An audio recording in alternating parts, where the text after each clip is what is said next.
Hello everyone, एसएसआरएस के इस video में आपका स्वागत है। इस वीडियो में हम डिस्कस करेंगे मैट्रिक्स इन एसएसआरएस। अभी तक हम लोगों ने जो भी वीडियो बनाए हैं उसमें हम लोगों ने टेबलिक्स का यूज़ किया है, और जो हमारा सब रिपोर्ट है या फिर हमारा जो है वो पिक्चर एलिमेंट है, बहुत सारे एलिमेंट जो हमने डिस्कस किए हैं। इस वीडियो में जो है वो हम मैट्रिक्स जो है वो डिस्कस करेंगे। मैट्रिक्स और टेबलिक्स जो है वो दो मेन एलिमेंट्स होते हैं जिनमें हम जो है वो डेटा रिप्रेजेंट करते हैं। तो पहले हमें समझ लेते हैं कि बेसिक डिफरेंस क्या है मैट्रिक्स और टेबलिक्स में, और उसके बाद में हम मैट्रिक्स का यूज़ करके एक सैम्पल रिपोर्ट जो है वो क्रिएट करेंगे। तो इस स्लाइड पे मैंने जो है वो यहाँ पे आपको जो है दिख जाएगा कि यहाँ पर जो है एक टेबल लिया हुआ मैंने, और यहाँ पर जो है एक मैट्रिक्स लिया हुआ है। तो ये जो है वो आपका टेबलिक्स है या टेबल है। ठीक है, इसको आप समझ सकते हो, टेबलिक्स या टेबल। और ये जो है वो आपका मैट्रिक्स है। तो यहाँ पर अगर आप ध्यान से देखो तो अभी जो है वो टेबल सेलेक्टेड है, और जब आपका टेबल सेलेक्टेड होता है तो आप रो के ग्रुप जो है वो बना सकते हो, और कॉलम के ग्रुप जो है वो नहीं बना सकते हो। तो अगर आपको कॉलम का ग्रुप भी बनाना है तो आपको मैट्रिक्स लेना पड़ेगा। ठीक है, अगर आप टेबल या टेबलिक्स लेते हो तो आप ओनली आप रो के ग्रुप क्रिएट कर सकते हो, कॉलम के ग्रुप क्रिएट नहीं कर सकते हो। दूसरा, टेबल जो है, टेबल में आप रो वाइज डेटा जो है वो डिस्प्ले करवाते हो। तो क्या होता है कि यहाँ पर आपका एक कॉलम हेडर रहता है, दूसरा कॉलम हेडर, तीसरा कॉलम हेडर, चौथा कॉलम हेडर, ऐसे जो है सारे हेडर आपकी जो है वो हो जाते हैं और उनकी डिटेल्स यहाँ पे आ जाती है। तो एक रो जो है वो कंप्लीट एंटिटी बन के यूजर को पूरी इन्फॉर्मेशन देती है।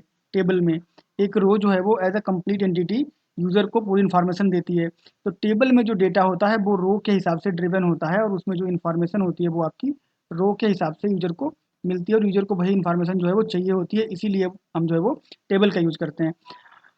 अगर कोई ऐसा सिनेरियो है जहाँ पे हमको जो है वो रो में कुछ अलग डेटा चाहिए है, और कॉलम में हमें कुछ और अलग डेटा जो है वो डिस्प्ले करवाना है, और उसके अलावा हमें यहाँ पर कुछ और डिटेल्स या एग्रीगेट डेटा दिखाना है, उस केस में हम मैट्रिक्स का यूज करते हैं।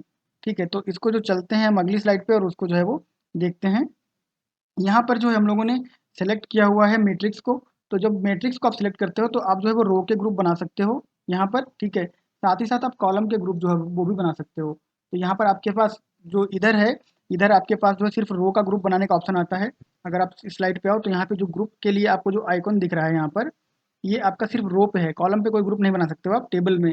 लेकिन जब आप आते हो यहाँ पर मैट्रिक्स पे, तो आप जो है वो रो पर भी ग्रुप बना सकते हो और कॉलम पर भी जो है वो आप ग्रुप बना सकते हो। यहाँ पे आइकॉन से भी आपको दिख रहा है कि ग्रुप बनाए जा सकते हैं, और यहाँ पर जो आपका ग्रुप वाला सेक्शन है यहाँ पर भी रिफ्लेक्ट होता है कि ये दोनों में जो है आप ग्रुप लगा सकते हो। ठीक है, तो ग्रुप लगाने की जरूरत कैसे पड़ती है? अगर आपको मान लो यहाँ पे कोई डिफरेंट डेटा दिखाना है, और कॉलम हेडर में जो है आपको कुछ डिफरेंट डेटा दिखाना है, और यहाँ पर उसकी कुछ डिफरेंट डिटेल्स दिखानी है, तो आप जो है उसका मैट्रिक्स का यूज कर सकते हो। और यहाँ पर जो आपके कॉलम है, इनको आप जो है वो डेटाबेस में जो आपकी टेबल होती है, टेबल में जो कॉलम होता है उसकी वैल्यू से यहाँ पे कॉलम आप क्रिएट कर सकते हो। ठीक है, यहाँ पर क्या होता है, कॉलम हेडर आपका जो है वो सेम रहेगा टेबल में, और उसका डेटा यहाँ पे दिखेगा। डेटा के हिसाब से कॉलम जनरेट नहीं कर सकते हम यहाँ पे, लेकिन यहाँ पर हम डेटा के हिसाब से भी कॉलम जो है वो जनरेट कर सकते हैं। तो ये कैसे करते हैं इसको जो है अभी हम समझेंगे। तो ये जो कॉन्सेप्ट आपका है यहाँ पर मैट्रिक्स वाला, ये कॉन्सेप्ट जो है वो आपको रो और कॉलम दोनों को जो है वो ड्राइव करने का ऑप्शन देता है, और आपकी रिक्वायरमेंट के हिसाब से जो है आप दोनों को यूटिलाइज कर सकते हो, दोनों के ग्रुप बना सकते हो। तो ये कैसे करते हैं इसको समझते हैं, चलते हैं विजुअल स्टूडियो पे और इसको जो है वो इम्प्लीमेंट करते हैं। तो यहाँ पर मैंने एक रिपोर्ट ऑलरेडी जो है वो मैट्रिक्स के लिए ऐड कर रखी है। इस रिपोर्ट में मैं फटाफट से डेटा सोर्स और डेटा सेट ऐड कर देता हूँ, और यहाँ पर जाने के बाद में आपको सर्वर की डिटेल्स वगैरह डालनी है, तो ये मैं फटाफट भर देता हूँ यहाँ पे।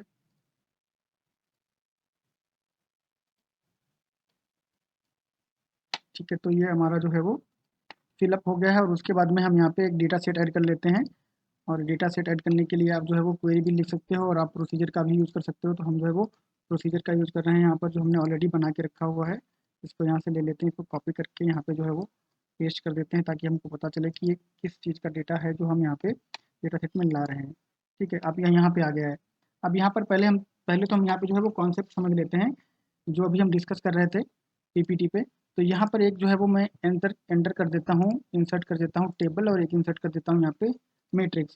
ठीक है, तो अभी आप देख सकते हो कि यहाँ पर जब हम देखते हैं तो हमें दोनों में कॉलम और रो दोनों में ग्रुप बना सकते हैं। यहाँ पे सिर्फ जो है आपका रो पे ग्रुप बन सकता है। अगर मैं यहाँ पे डेटा जो है वो रिफ्लेक्ट करवाऊँ जेंडर का एग्जाम्पल देने के लिए, ठीक है, और यहाँ पर डेटा मैं रिफ्लेक्ट करवाऊँ जेंडर का, तो दोनों को मैं प्रीव्यू करूँ तो आप जो कॉन्सेप्ट समझ पाओगे।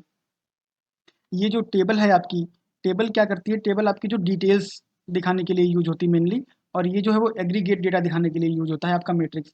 यहाँ पर इसने ऑटोमेटिकली जो है वो ग्रुप क्रिएट कर दिया, जबकि यहाँ पे क्या है, यहाँ पे आपको पूरी डिटेल्स दिख रही है टेबल में। तो ये आपकी टेबल है और ये जो है आपका वो मैट्रिक्स है। अब यहाँ पर अगर आप इधर जाते हो, यहाँ पे कोई दूसरा कॉलम लेते हो यहाँ पे, तो वो आपका हेडर जो है वो फिक्स रहेगा। ठीक है, इस तरह से हेडर जो है वो आपका फिक्स रहेगा। बट यहाँ पर अगर आप जो कोई कॉलम लेते हो तो उसकी वैल्यू के हिसाब से जो है आपका वो कॉलम हेडर जनरेट हो जाएंगे। अब इस इजेक्टिव कॉलम में जो वैल्यू होगी उसके हिसाब से कॉलम आपके जो है वो बन जाएंगे। तो इसको भी हम देखो समझ लेते हैं। यहाँ पर हमारे कॉलम फिक्स रहेंगे, लेकिन यहाँ पे जो वैल्यू थी, यहाँ पे ट्रू फॉल्स थी, ट्रू फॉल्स और नॉट श्योर, अगर 3 वैल्यू होती तो 3 कॉलम बन जाते, ट्रू फॉल्स नॉट श्योर तीसरा कॉलम बन जाता। जैसे भी वैल्यू आपकी उसमें रहती उसके हिसाब से आपका जो है वो कॉलम यहाँ पे क्रिएट हो जाता। तो ये बेसिक डिफरेंस आपको यहाँ पे समझ में आ रहा होगा कि कैसे आपको जो है वो कहाँ पर टेबल यूज करनी है और कहाँ पर आपको जो है मैट्रिक्स यूज करनी है।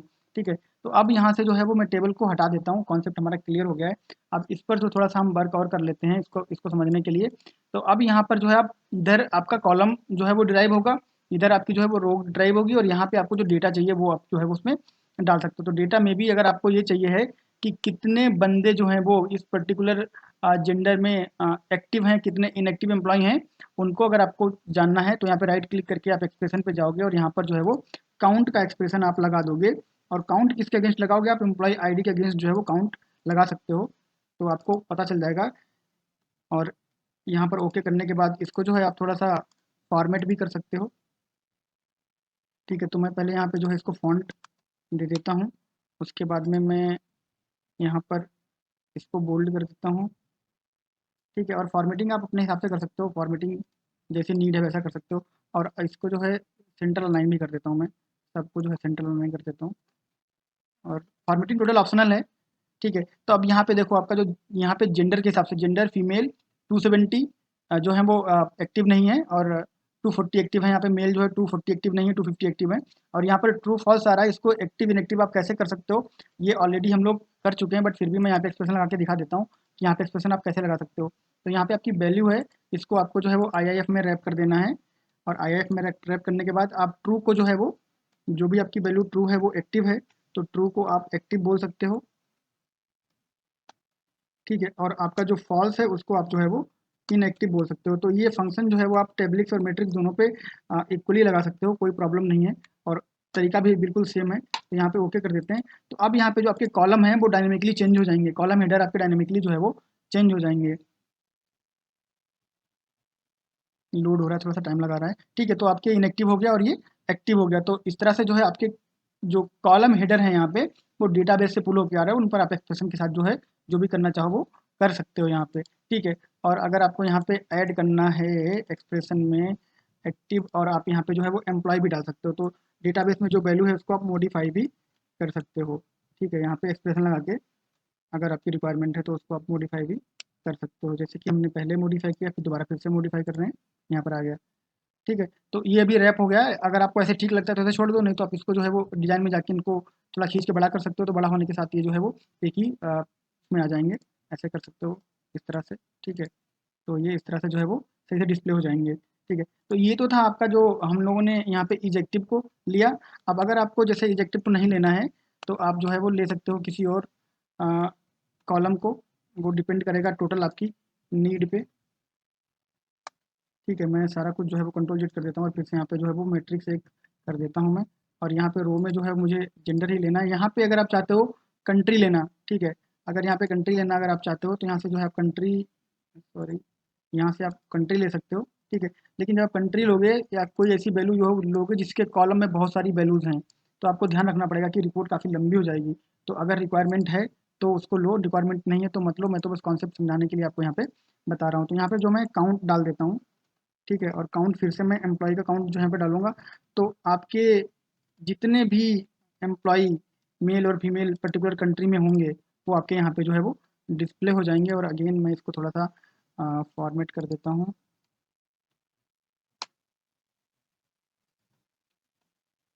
ठीक है, तो ये हो गया। इसको आप जब प्रीव्यू करोगे तो ये देखो आपको डेटा जो है इस तरह से दिखेगा, और जितनी भी कंट्री थी आपके डेटाबेस में वो कॉलम में कन्वर्ट हो गई हैं। तो अगर आपकी ऐसी रिक्वायरमेंट है तो आप मैट्रिक्स का यूज करके जो है उसको आप अचीव कर सकते हो। और यहाँ पर जो है कॉलम थोड़ा सा आपको बड़ा करना पड़ेगा। ठीक है, ऐसे इसको आप थोड़ा सा जो है वो बड़ा कर दोगे तो वो डेटा जो है वो रैप नहीं होगा, ये हम लोग डिस्कस कर चुके हैं ऑलरेडी।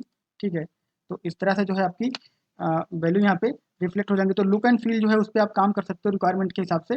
बट कॉन्सेप्ट हम यहाँ पे समझ गए कि आपका जो पर्टिकुलर कंट्री है उसमें जो आपका कितना जो फीमेल एम्प्लॉय है और कितना मेल एम्प्लॉय यहाँ पे आ गया। अब अगर आपको इसमें एक्टिव और इनएक्टिव भी चाहिए है तो आप यहाँ पे एक और ग्रुप जो है वो डाल सकते हो। यहाँ पर एक और ग्रुप जो है वो डाल सकते हो। आप यहाँ पे जाओगे और यहाँ पे जो है वो आप ऐड ग्रुप करोगे और यहाँ पे चाइल्ड ग्रुप ऐड कर दोगे और चाइल्ड ग्रुप में जो है आप डाल दोगे यहाँ पे आपका इज एक्टिव, ठीक है। और ये आप जो है कॉलम पे भी लगा सकते हो, रो पे भी लगा सकते हो, जैसी भी आपको रिक्वायरमेंट है वैसा कर सकते हो, ठीक है। तब आप यहाँ पे आपके दो ग्रुप बन जाएंगे, ठीक है, कि कितना एक्टिव और कितना इनएक्टिव, और इस एक्टिव इनएक्टिव को जो है वो आप यहाँ से कंट्रोल कर सकते हो। ये हम लोग डिस्कस कर चुके हैं, पर फिर भी जो है इसको कर लेते हैं, कोई प्रॉब्लम नहीं है, ठीक है। तो यहाँ पे IIF जो है आप लगा दोगे और उसको लिख दोगे एक्टिव इनएक्टिव, ठीक है। तो इसको जो है आप यहाँ पे जाओगे, अगर ट्रू होगा तो एक्टिव, और ये एक्टिव इनएक्टिव जो है आपका बस रीडेबिलिटी के हिसाब से है, इसीलिए हम इसको कर रहे हैं, अदरवाइज कोई रिक्वायरमेंट नहीं है। अंडरस्टैंडिंग तो हमें वैसे भी है कि ये कौन सा इनएक्टिव है और कौन सा एक्टिव है, बट फिर भी हम इसको जो है वो रीडेबिलिटी की, यूजर की रीडेबिलिटी के हिसाब से हम जो है वो कर देते हैं यहाँ पे एक्टिव और इनएक्टिव, ठीक है। इसको जो है हम ओके कर देते हैं, स्पेलिंग मिस्टेक हो तो सही कर लेना, और इसको जो है हम यहाँ से कर लेते हैं। और अब इसको आप देख सकते हो कि कितने जो एम्प्लॉय आपके हैं वो एक्टिव हैं और कितने इनएक्टिव हैं, और पहले उनका कैटेगराइजेशन जेंडर के हिसाब से और फिर एक्टिव इनएक्टिव के हिसाब से है। तो ये जो रिक्वायरमेंट है वो आप यहाँ पे अपनी फुलफिल कर सकते हो। अगर आपको कोई ऐसी रिक्वायरमेंट है जहाँ पे आपको जो है मैट्रिक्स यूज करना है, तो कैसे यूज करना है, क्या कॉन्सेप्ट है, सारी चीज़ें हमने डिस्कस कर ली है, क्या डिफरेंस होता है, और सारी चीज़ें जो है इस वीडियो में हमने कवर कर ली है। फिर भी अगर आपका कोई क्वेश्चन कंसर्न रह जाता है इस रिगार्डिंग कि आपको कुछ चीज़ समझ में नहीं है, कुछ इंप्लीमेंट करे कोई एरर आ रहा है, तो आप हमेशा जो कमेंट बॉक्स में कमेंट करके पूछ सकते हो। तो इस वीडियो को हम यहीं पे बाइंड अप करते हैं, मिलेंगे नेक्स्ट वीडियो में नेक्स्ट टॉपिक के साथ। तब तक के लिए थैंक यू, बाय बाय।